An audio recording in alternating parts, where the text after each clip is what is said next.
Honestly, if someone pushes you far enough, you end up doing things you never thought you would like. Staring at a Home Depot 5-gallon bucket with a cracked orange lid for 3 weeks straight. I know it sounds petty, but that's the exact energy sovereign justice was built on. It's a weird feeling, but let's dive into the madness. There's a very specific, undeniable temperature to fresh dog crap. It's not just warm, it's aggressively, insultingly tepid. The exact temperature of a freshly microwaved Hot Pocket right before it burns the roof of your mouth. Except instead of pepperoni and cheese, it's pure, unadulterated canine malice. Ever felt a piece of your soul leave your body through your heel? Yeah, I have. I was standing barefoot on my own front lawn, dew sparkling on my meticulously edged Kentucky bluegrass, holding a mug of black coffee, paralyzed. The squish. The horrific, frictionless slide between my toes. The smell hit me like a slap to the face. I looked down, then I looked up. And there she was, Brenda, standing not 15 feet away on the other side of the invisible property line. Brenda? Yeah, she looked like a woman who routinely asked to speak to the manager at automated toll booths. An asymmetrical haircut that defied gravity and an expression of permanent sour superiority. At her feet was Buster. Now calling him a dog was generous. He was a biological disaster, more like a meatloaf with legs. He breathed like a 1998 Honda Civic with a blown catalytic converter.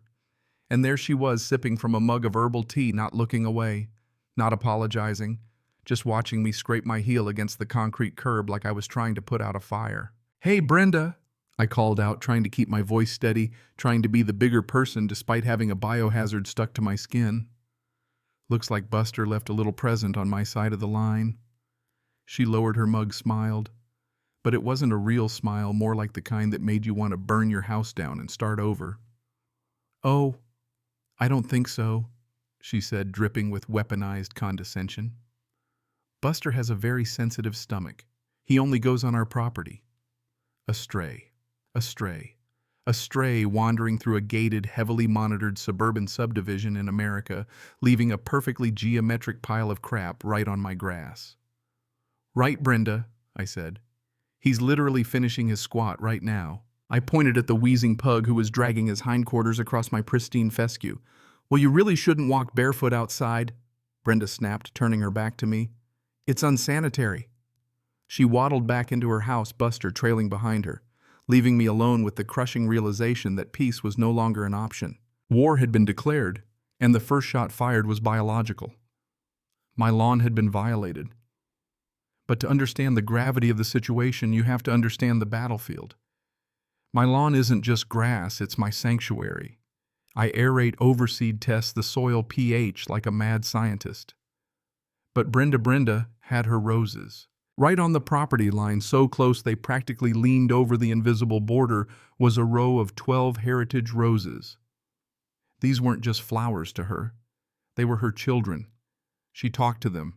She played classical music for them from a waterproof Bluetooth speaker.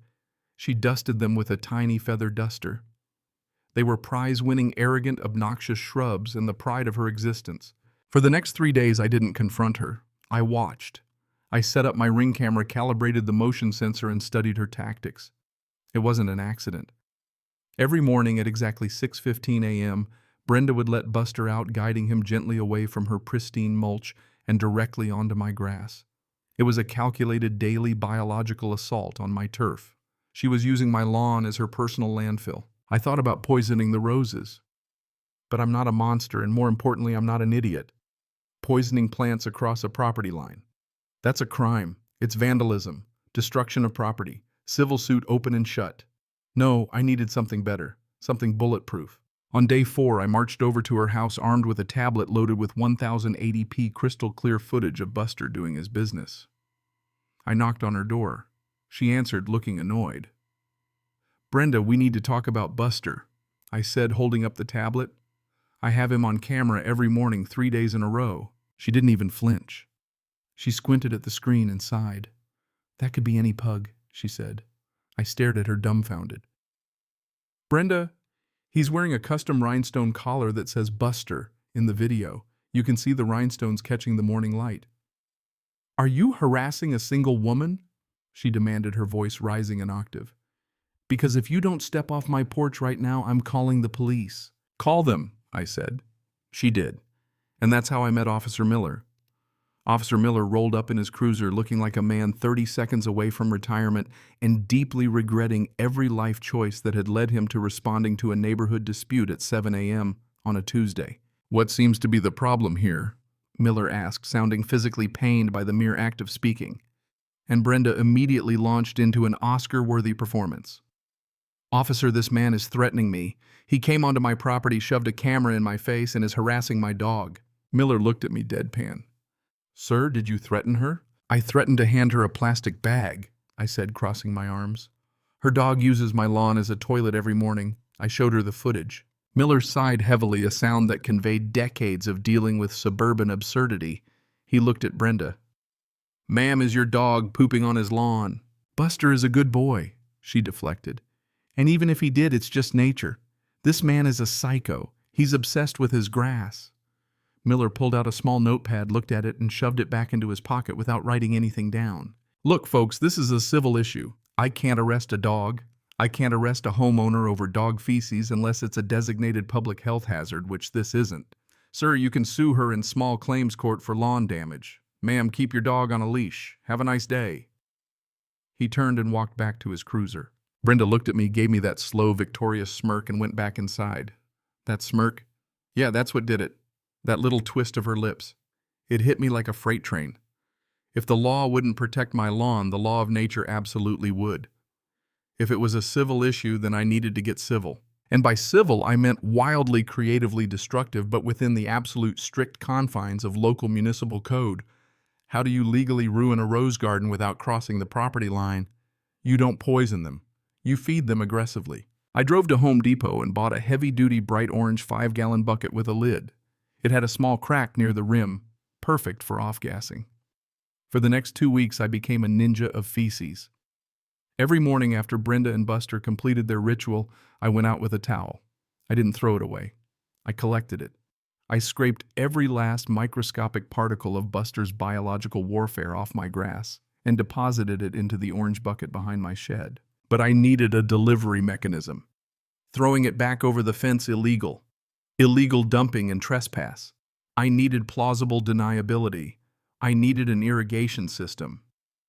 Enter Jimmy.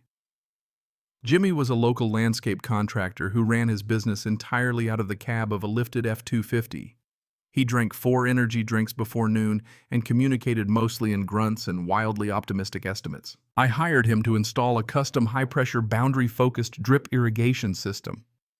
Jimmy stood on my lawn, scratching his neck, looking at the completely absurd blueprint I'd drawn up. Buddy, I'm looking at this pump spec. This is a commercial-grade centrifugal pump. This thing is meant to water a 2-acre potato farm. You want to hook it up to a 40-foot strip of grass? Jimmy, I am deeply passionate about thorough hydration, I said, perfectly straight-faced. I want to be able to water the exact edge of my property line with extreme prejudice. Jimmy shrugged. Your money, man. But what's this secondary intake valve for? Oh, that, I smiled. That's for a custom nutrient vat. I like to fertilize via the irrigation line. It's called fertigation. Very cutting edge. Jimmy squinted at me, took a sip of his Monster Energy drink, and said, Whatever you say, boss. I'll have it trenched and piped by Thursday. While Jimmy dug the trenches my brew was cultivating, the orange bucket sat in the blistering July sun behind my shed. Have you ever smelled something so bad you could taste it in the back of your teeth? I added a gallon of water, a cup of sugar, and a packet of baker's yeast to the Buster Bombs. This was legit horticultural compost tea. The smell was a physical force, a wall of ammonia and decay so pungent that Brenda actually called the HOA. The HOA president, Gary, showed up at my door holding a clipboard. Smells like a ruptured sewer line, he said, pinching his nose slightly. Actually, it's not a sewer issue at all, I said with a grin. I've taken up organic gardening. I'm brewing traditional artisanal compost tea using locally sourced biomass. It's 100% natural, incredibly eco-friendly, and perfectly aligned with the county's sustainability initiatives. Gary blinked. Artisanal compost tea. Exactly. It's a bit pungent while the microorganisms do their work, but it's entirely organic and contained. Would you like to see the setup? Gary visibly paled. No, that's fine. If it's just compost, there's no HOA rule against composting. Just try to keep a lid on it. Always, Gary, I promised. The trap was officially set. Jimmy finished the irrigation line, and on Thursday we tested it with plain water from the hose bib. The pump roared to life, and the pop-up sprinkler heads along the property line shot up like rockets, blasting a fine, incredibly powerful mist straight up into the air. The prevailing wind, almost always blowing west to east, caught the mist and drifted it gently, beautifully, directly onto Brenda's prize-winning heritage roses. Man, you got some serious overspray there, Jimmy said. Wind's catching it. You're watering her flowers more than your grass. Jimmy, I said, handing him his check, you are an artist. Friday evening arrived, the perfect storm. Brenda was hosting her annual Rose Appreciation Society brunch the next morning. I had seen the caterers dropping off chairs earlier in the day. Her garden was pristine, the roses blooming arrogant and pristine. Under the cover of darkness, wearing heavy-duty rubber gloves, safety goggles, and an N95 mask, I dragged the orange bucket from behind the shed. It was sloshing and it felt heavy with dark magic. I wrestled it over to the secondary intake valve Jimmy had installed. The smell hit me so hard my eyes instantly watered. It was foul. It was ancient. It was the concentrated essence of 100 fast food pug bowel movements hyper-fermented into an acidic slurry. I primed the pump. My heart was pounding. This was it. I was either a genius or a madman. But honestly, at that point, I didn't care. I flipped the switch. The industrial pump groaned, vibrating the side of my house. I heard the liquid get sucked up through the hose. A thick, awful slurping sound. The sprinkler heads popped up along the property line. Instead of clear water, what erupted into the night air was a dark brown atomized mist. The wind caught it, carrying the microscopic droplets of weaponized biological vengeance directly across the invisible line. It rained down on the heritage roses, coating their delicate petals, soaking into the expensive mulch, plastering the leaves in a fine film of hyperacidic fermented nightmare juice. I let it run for exactly 3 minutes. When the bucket was empty, the pump began to suck air. I immediately switched the intake valve back to the main water line. I flushed the pipes with clean, clear water for 5 minutes to ensure no evidence remained in my system. Then I disconnected the empty bucket, sprayed it out with the hose, and shoved it back into the darkest corner of my shed. I took off my gloves, locked the door, and poured myself a glass of bourbon. I sat by the window watching the shadows of the roses gently swaying in the toxic breeze. The morning after was glorious. I was sitting on my front porch sipping coffee, just waiting. The sun hit the side of Brenda's house. At 7:30 a.m., the front door opened. Brenda stepped out in a silk robe holding her ceramic mug. She walked out to inspect her babies. She took 3 steps down her walkway. She stopped. The scream she let out was primal. It echoed through the subdivision, causing a flock of pigeons to explode out of a nearby oak tree. "Morning, Brenda. Beautiful day, isn't it?" She spun around, face unhinged. She pointed a trembling finger at the property line. The roses were decimated, wilted, curled brown edges. It smelled like a porta-potty left inside a greenhouse in August. "You!" she shrieked, dropping her mug. "You killed them!" I sipped my coffee. "Brenda, I have absolutely no idea what you're talking about." "I'm calling the police!" she screamed, running inside. 20 minutes later, Officer Miller showed up. He stepped out of his cruiser and instantly gagged, pulling his collar up over his nose. "Good Lord," Miller choked. "What died out here?" Brenda was hysterical, crying, pointing at the wilted roses. "He did it! He sprayed them with acid!" Miller looked at the roses, looked at me, and finally sighed. "Sir, did you spray her flowers?" "No," I said calmly, walking down the steps. "I absolutely did not spray her flowers. I would never trespass or vandalize someone else's property. That's a crime." Miller squinted. "Then why do her roses look like they went through a deep fryer?" "I take my lawn care very seriously," I said. "Last night I ran my new automated irrigation system. It's equipped with a fertigation valve.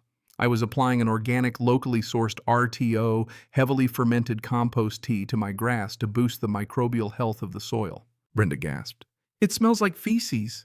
"It is 100% natural organic matter," I said, "sourced entirely from the biomass deposited on my property." Miller's eyes widened. He looked at Buster, who had waddled out but refused to go near the grass, backing away from the smell. "Now, as you know, I'm sure you're familiar with the state's common enemy doctrine regarding surface water, as well as the local municipal exemptions for agricultural and landscaping runoff." I continued shifting into my legal gear. Miller lowered his collar slightly, a faint smile battling the disgust. "Enlighten me." I explained the law, and when I finished, Miller turned to Brenda. "Ma'am, this is a civil issue. The man is applying organic compost to his lawn. The wind carried the mist. That's an act of God. There's nothing to prosecute. Brenda shrieked again. But the judge agreed with me, dismissing the case. And Brenda? She replaced her dead roses with a 6-foot vinyl fence. Buster still waddles out every morning at 6:15, but now when he reaches that invisible property line, he stops, looks at my pristine lawn, shivers and waddles back to Brenda's freshly poured patio.